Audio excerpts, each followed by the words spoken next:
multiply that by 7, and that's how much the volume of the water is going to decrease, because you're displacing less water. The ship will ride much higher on the water, because now the ship is displacing a lot less water, but the water level will go down because the ship will go up. The ship goes up, water goes down. Hopefully that makes a little bit of sense. That's a pretty complicated one. Iceberg. Okay, let's calculate the iceberg.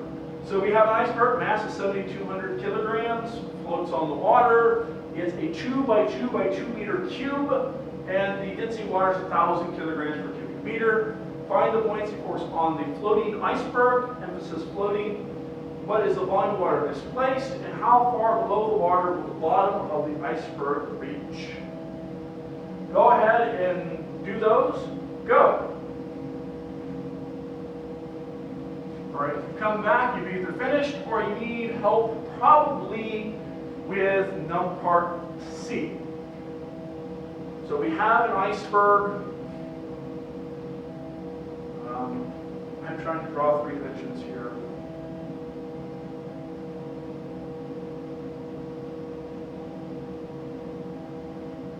Oh, that is awful. And water is going to come up to some of it, and some of it's going to be above. So here's my iceberg. The water is going to go up. Think about how much area on the bottom we have, and you know the volume, so use that to calculate the height. All right, go. And yes, it's floating.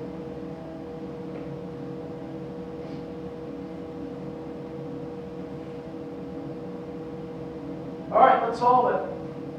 For a floating object, the buoyancy force equals the force of gravity minus the force of gravity. So the gravity is mg, 7,200 kilograms times 10 meters per second squared down. And so that means my buoyancy is minus, going to flip this to plus, 7.2 times 10 to the 4th newtons up. That's my buoyancy force. All right, so now find the volume of water displaced. We know that the force of buoyancy equals density times volume times g. And all of this is going to equal 7.2 times 10 to the 4th newtons upwards. Okay, so just a quick note about buoyancy. I know gravity's down. The buoyancy force is usually up. If you have to, go ahead and put a minus sign in front of this equation, or just know that at the end the buoyancy force is in fact upwards. So I can ignore my upwards here.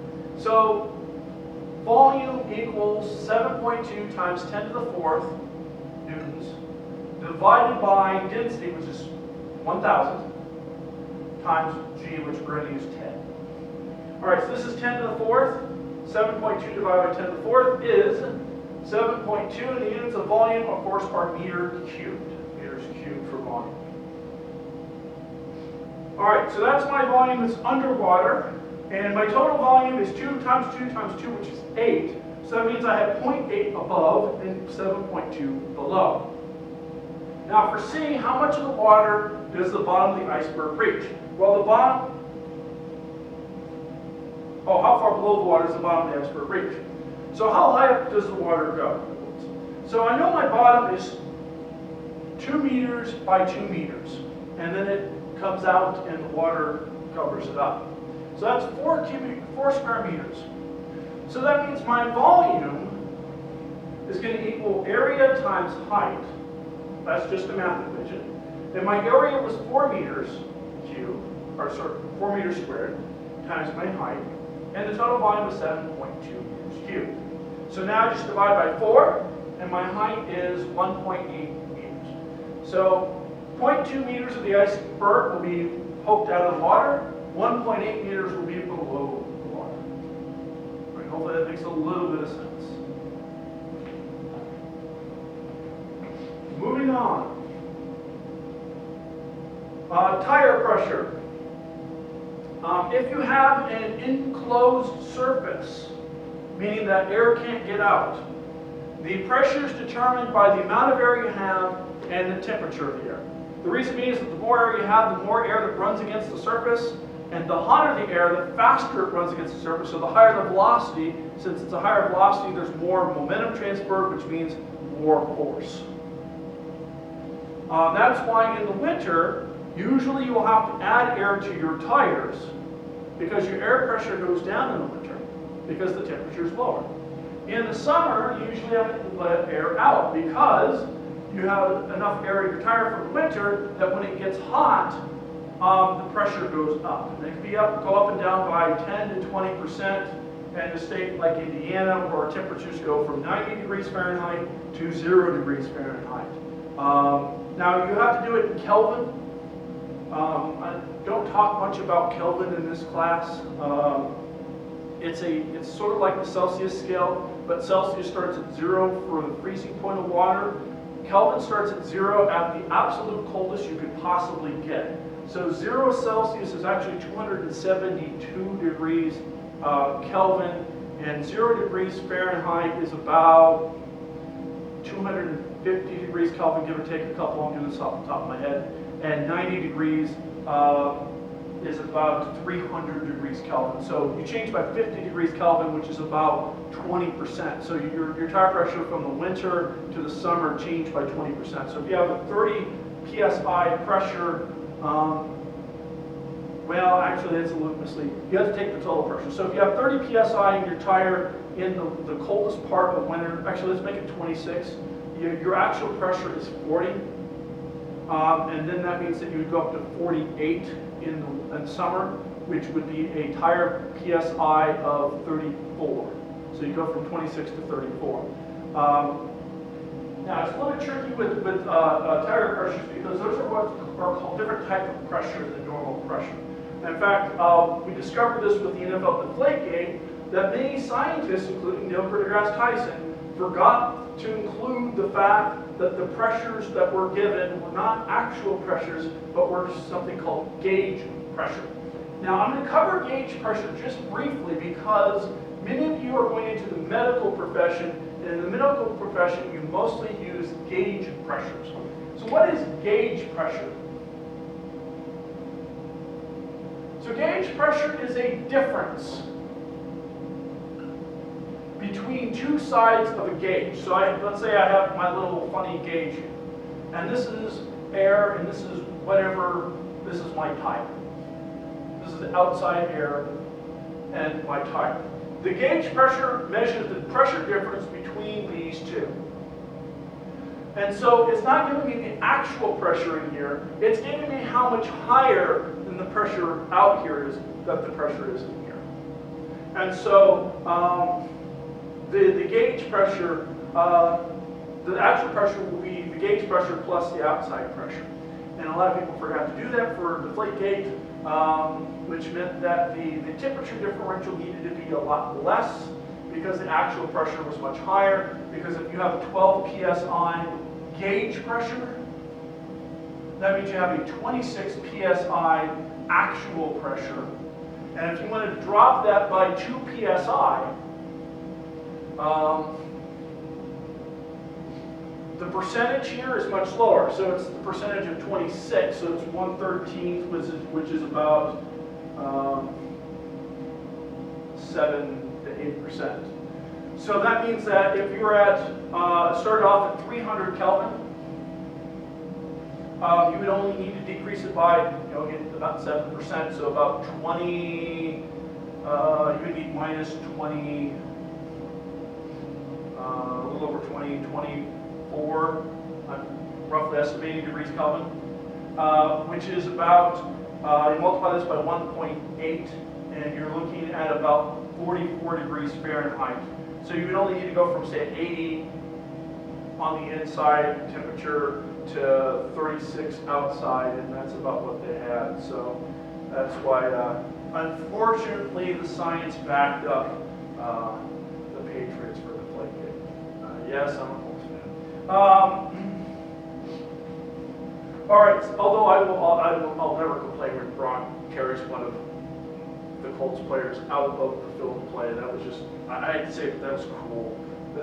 They should not have thrown a flag on that. Anyhow, that aside, so you have to be very careful about that. A lot of people make that mistake. But so that's what gauge pressure is. I cover it because almost everything done in the medical profession is gauge pressure. Blood pressure is a gauge pressure. Blood pressure is a gauge pressure. So the reason why we use gauge pressure is because it's easier to actually compute with an instrument. Instruments will always measure gauge pressure usually. Another reason is if you're dealing with things in the atmosphere, you have that 1 times 10 to the 5th constant that kind of gets in the way. And if you want to get rid of that, wipe that out, because if you're comparing pressures on two sides, you don't want to deal with that, especially if the difference is, say, 3 pascals. That's a small number, but imagine it's 3 pascals. Well, we have 1 times 10 to the 5th and 1 times 10 to the 5th plus 3. You have to have a very accurate measurement to be able to measure that. So you use the gauge pressure instead. Or if you're doing math, it can get really complicated. So sometimes you will use gauge pressure. Use gauge pressure if you think you need it, but in this class we usually don't set it up so that you will, although in the recitation that is coming up, we deal with the water plane. We're going to need to use gauge pressure. All right, this leads us to Boyle's law. Now, Boyle's law is very different than what we've done so far. Boyle's law only works on an object that is enclosed, like a balloon or a tire. If you have something that's enclosed and you change its volume, this is based on volume, not velocity, then the pressure changes as well. If you take a balloon and you shrink it, the pressure goes up. So if you take a balloon and you shrink it by half, the pressure doubles. So if I take a balloon and I dive underneath the ocean, the water pressure is going to go up, which means that the balloon is going to get shrunk. As it shrinks, the pressure goes up to equalize the pressure outside. In fact, I can actually use that as a clever way of measuring the pressure with depth as I go down, or to be able to figure out the depth based on my knowledge of how much the pressure will go up. So I can do a pressure gauge that is just a simple balloon in a cylinder, and with little marks. And as the balloon shrinks, the pressure has gone up, which means I've gone to greater depth. If the balloon shrinks to 1/3 its original size, that means my pressure has gone up by a factor of 3, which means I'm 20 meters down. If it goes up by a factor of, the pressure goes up by a factor of 10, meaning that my volume has shrunk to 1/10 what it was originally, and then I know I'm at 90 meters depth, etc., etc. So if you shrink the balloon, the pressure goes up. And if I expand the balloon, the pressure goes down. All right, now, the last thing we're going to cover today is moving fluids. Particularly moving fluids that are not compressible. Air works a little bit too, but not quite the same way. So when a fluid moves, the pressure decreases. Pressure goes down. It pushes on you less when the water's flowing. Even if it's flowing into you, the pressure goes down. But this is actually problematic if you ever try to swim in a raging river or creek.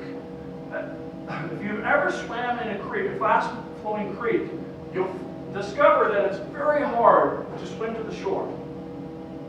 The shore is right there. It seems like it'd be pretty easy to dog paddle for 10 seconds, you're there.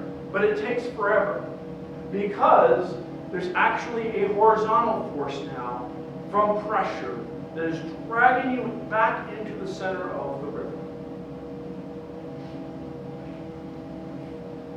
So it's very difficult. The equation, the moving pressure, so a fluid that's moving has a pressure equal to whatever the rest pressure would have been, minus 1/2 the density times velocity times velocity. And if you have a pipe, area times velocity equals area times velocity, but we don't do much pipes in this class. If you're in a different class, you're going to do a whole bunch of pipes, but not so much in this class. So, fluids tend to move. If the fluid moves, the pressure goes down. So moving air has a lower pressure. So hurricanes have big giant winds, which spin around, which create a lower pressure. Tornadoes have very, very fast spinning air, which creates a very low pressure in the air.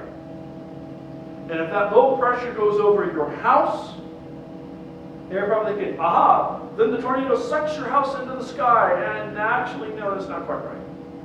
Here's what happens. Here's your house, and here's your attic space. The tornado comes down. So you have a low pressure here. Well, guess what? You have a high pressure here. This high pressure pushes up a lot. Now, normally this high pressure is canceled out by a pressure pushing down, and the roof goes nowhere. But now you have a pressure pushing up, and no pressure pushing back down, and so the house, the air from the house, launches the roof into space. Oops. And that's how you lose your roof in a tornado. All right, so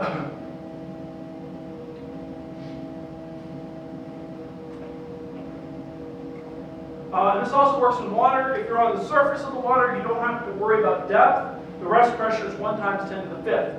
If you're underneath the surface and the water's moving in there as a channel, you have to calculate what the rest pressure would be here. And to do that, you use the depth pressure. So you can take the 1 times 10 to the 5th plus density times depth times g, get your depth. And then you said put that into here, and then do minus 1/2 density velocity times velocity.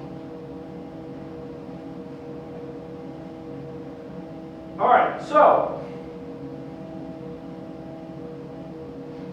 let's calculate real quick. Let's see if I have any better example after this.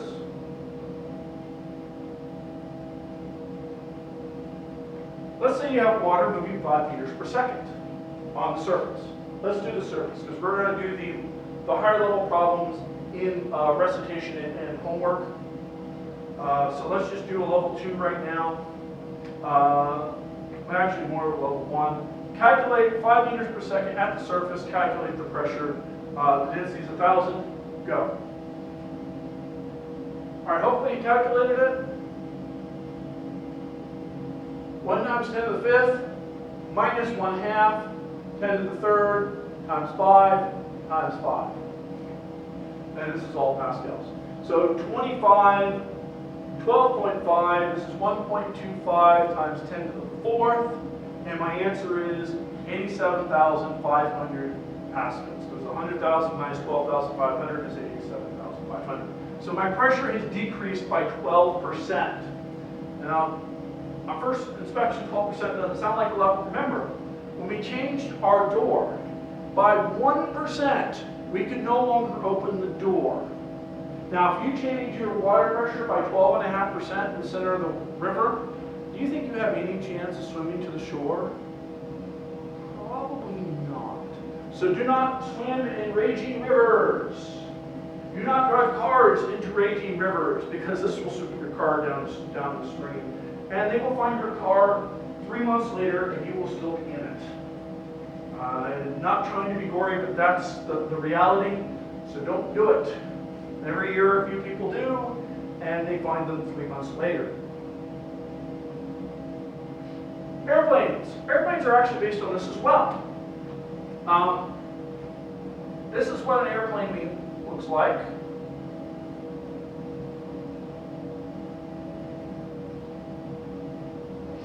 The air goes over the top and comes down, and on the bottom it just goes straight. Now the air has to go from here to here at the same time, no matter whether it's on the top or on the bottom. So the wing goes through the air. So from the wing's perspective, the air is moving, not the plane. And so that's going to lower the pressure of the air across the wing. Now, on the top, the velocity is going to be higher. And so the density, or the pressure is going to be lower on top than it is on the bottom. So the air on the bottom is going to lift more than the air from the top pushes down. And that gives you a lift. That gives you 1/3 of your lift force. The other 2/3 comes from the fact that the air coming off of this wing is actually going downwards. And remember Newton's third law, if the wing pushes the air down, the air pushes the wing up. And that That's 2/3 of it. So sorry, Denzel, flipping the plane over probably is not going to keep the plane in the air. You're going to crash the plane doing that. I have not watched that movie and probably never will. When a movie is based on bad science, I usually do not watch it. If there's bad science in it that's not integral to the plot, it's just some pretty picture somewhere, I'm okay with that. If it's just a little piece of it, like Interstellar, where they completely hosed the calculation on the first planet that they went to, I'm a little annoyed, but I'm okay with it. But this is how airplanes work. All right, we're going to do a lot of calculations in class, so I don't think I need to do any more sample problems today. So let's wrap it up. Today we've seen how fluids affect the world around us. We've examined buoyancy and pressure, and see how the fluids change pressure when they're moving. And I will see you all in class, unless you're not in my class, and then I'll see you in the comment section. Unless you don't leave comments, and then I will not see you. But you will probably have seen me. I don't know why. Maybe your cat's still to blame.